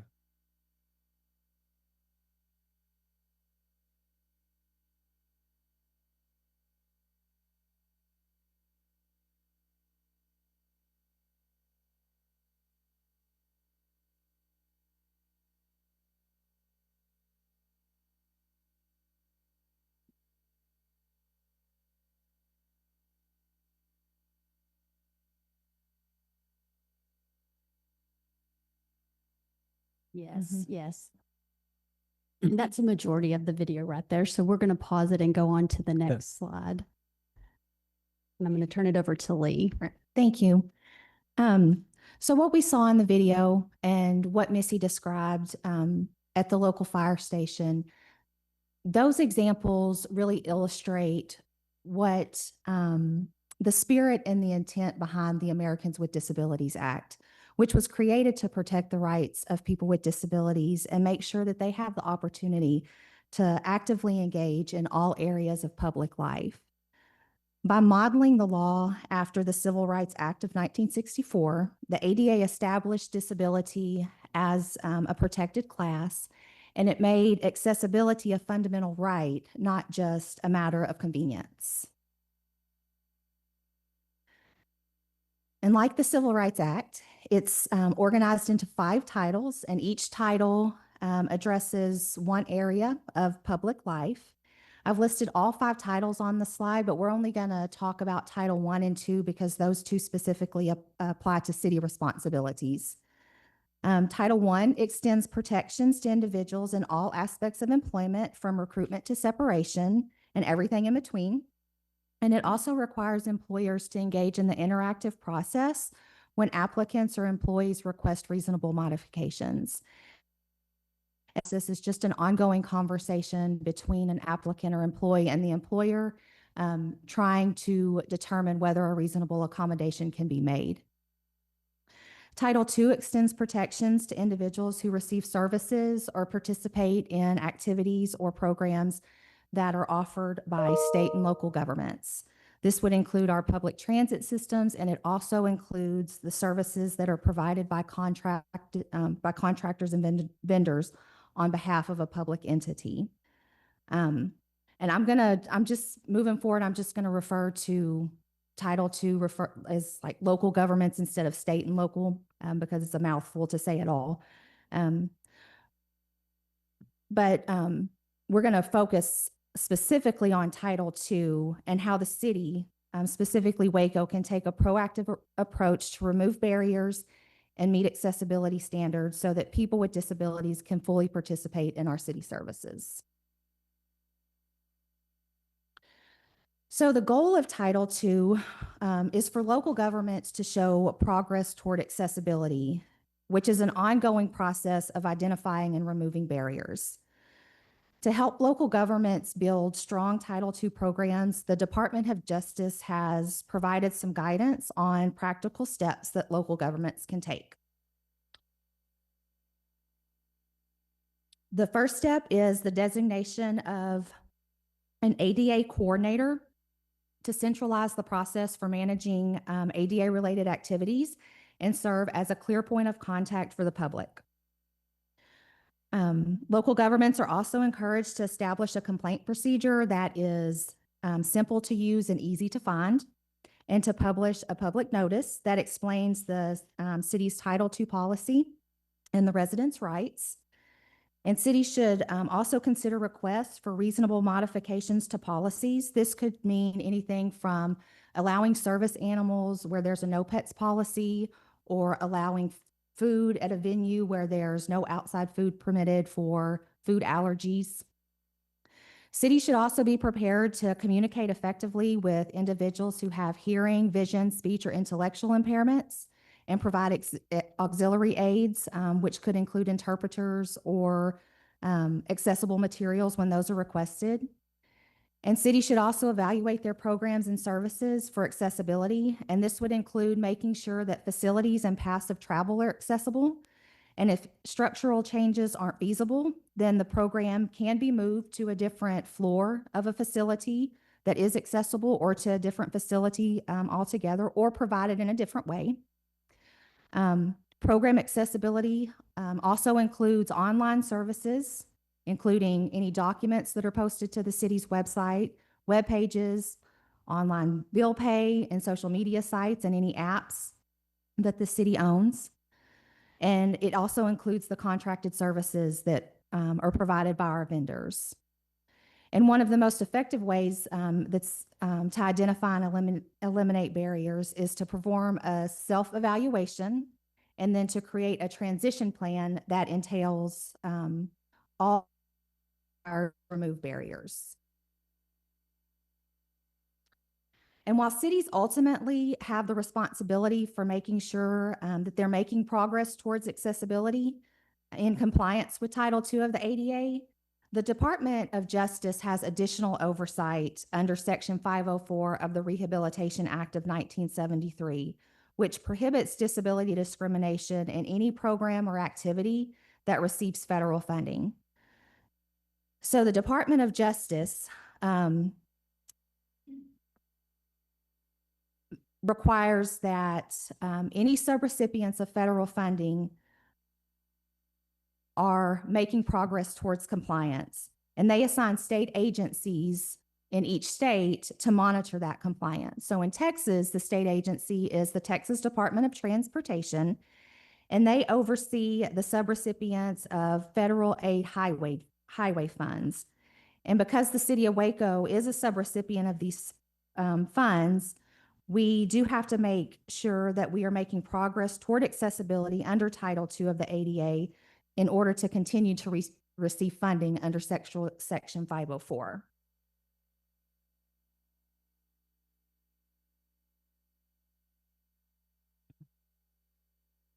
So TxDOT, the way that they monitor is every 3 years, they send out a series of 3 surveys, and each survey is designed to progressively assess the city's progress in meeting Title requirements. So we are currently engaged in the surveying period with TxDOT. In May of 2024, we completed Survey 1, and we were informed that we met all of the primary ADA requirements. And then in August of 2024, we completed Survey 2. And although we did well in some areas, TxDOT did provide some feedback in areas where we could improve accessibility. And so that feedback was used to develop Title II initiatives that we're going to discuss on the next slide. And then yesterday, we completed the final or third compliance check, and the results of that survey are currently pending. But we have made progress since the second survey. And since August of 2024, the city has created a non-discrimination page with information on how to contact the ADA coordinator, how to file a complaint, and how to request a reasonable modification to a policy or an auxiliary aid. We've created an internal tracking system for tracking complaints and resolutions across departments. Departments have been handling complaints independently, but the internal system was created to centralize the process and provide support and guidance on resolving the complaints. We have formed a Title II ADA team, and that team was formed so that we can collaborate on the resolution of complaints and barrier removal. And so that as we have upcoming projects or future projects, we can incorporate barrier removal into those projects. We have created public notices of non-discrimination, and they've been posted online in public entrances. So if you didn't notice it on the way in, take a look on the way out. They were posted. We've also established a web accessibility team, and web accessibility is not a new concept. But in April of 2024, the Department of Justice did provide guidance and established technical standards that state and local governments do have to meet for web accessibility. And so shortly after the guidance came out, the city developed a web accessibility team. IT is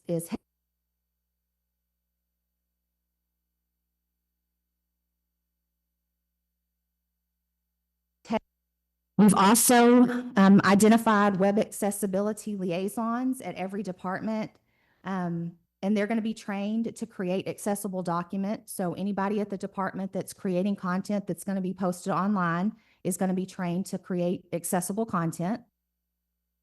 And then we are also in the process of developing a Title II ADA training plan for employees so that they will understand the city's obligations under Title II, and then how individual employees fit into compliance efforts. And then the two final initiatives, the comprehensive self-evaluation and the transition plan, are part of the city's long-term accessibility strategy, and we're going to talk about those in the following slides.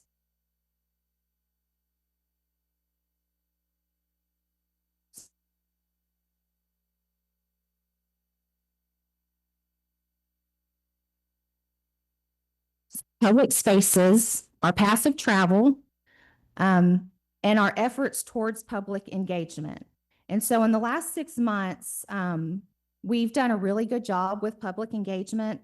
City staff has initiated 2 meetings with stakeholders from the disability community and requested feedback on upcoming projects, including the Barons Creek phase of the downtown redevelopment project and the Alice Martinez Rodriguez Park.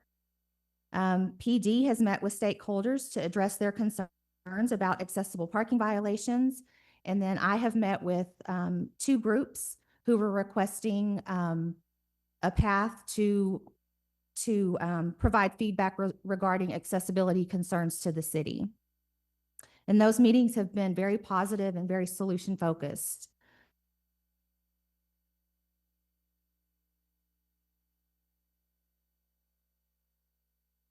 And to highlight what's working, to identify opportunities for improvement, and then to serve as a starting point for our transition plan.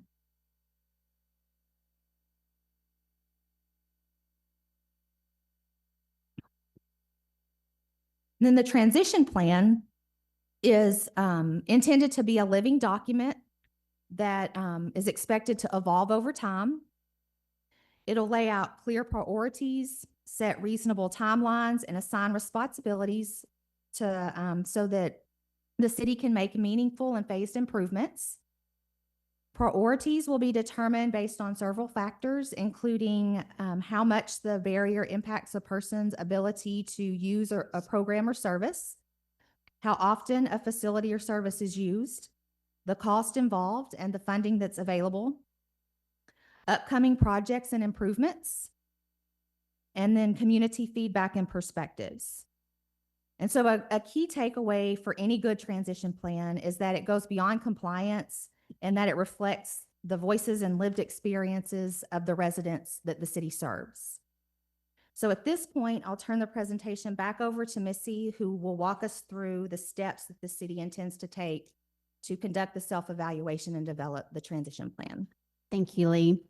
We reached out to peer cities about their approaches to conducting ADA self-evaluations, and most reported that they did engage a consultant to help walk them through this process just because of the sheer complexity, the need of knowing ADA regulations, and also the ability to manage and analyze the large volumes of data.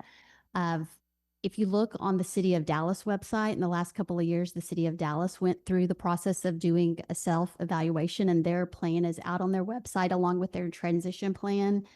And with the assistance of a consultant, the process included data collection and analysis of over 62,000 curb ramps, over 2,000 miles of sidewalks, 22 public facilities, and an inventory and evaluation of more than 1,600 services and activities. So this example highlights the magnitude and citywide scope of a municipal ADA evaluation. After internal discussion, we plan to follow a similar approach and engage a consultant to assist the city in a self-evaluation and transition plan. Based on the feedback that we received from our peer cities, it can take anywhere from 2 to 3 years to walk through this process.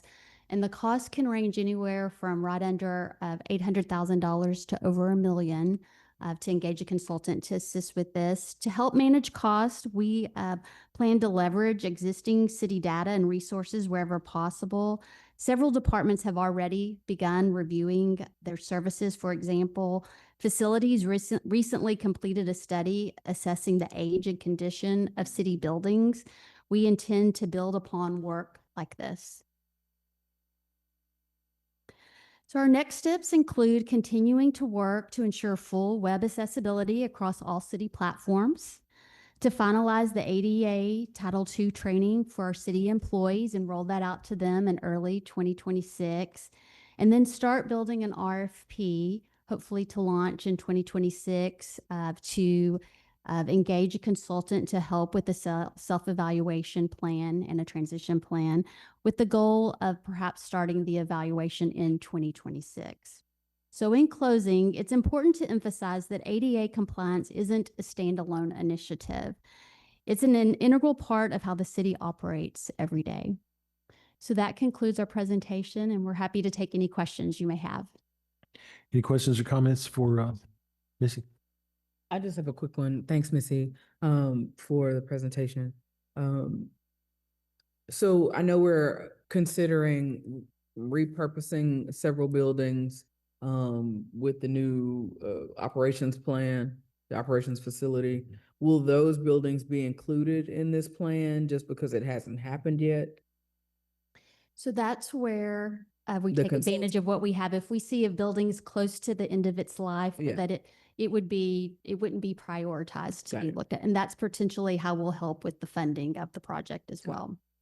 So all that would be considered as we're doing the evaluation. That's what I was hoping. Thank you. Good question.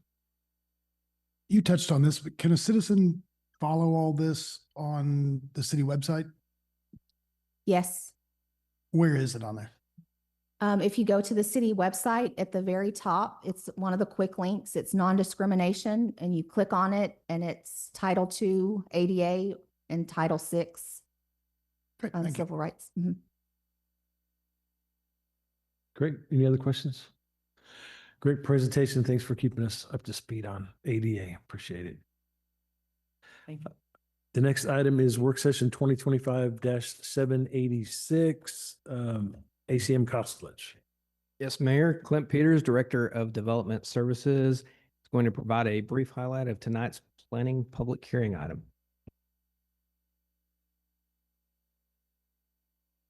Thank you, Mayor, City Council. We just have the one public hearing tonight, so I'll be real brief. Let's see. And it's not moving forward. It's running a little slow. Yeah. Well, I'll go over it. So this is an abandonment of an alleyway in a portion of Morris Avenue in South Waco near Baylor campus. Oh, here we go.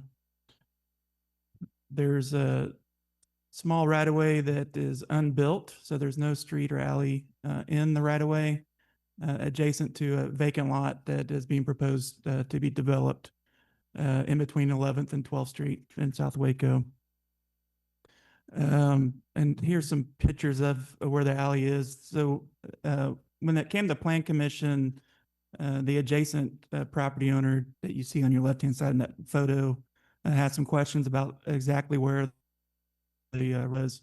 in relationship to some of their improvements. You can see there's actually a fairly new fence that they constructed that is actually in the alley right away.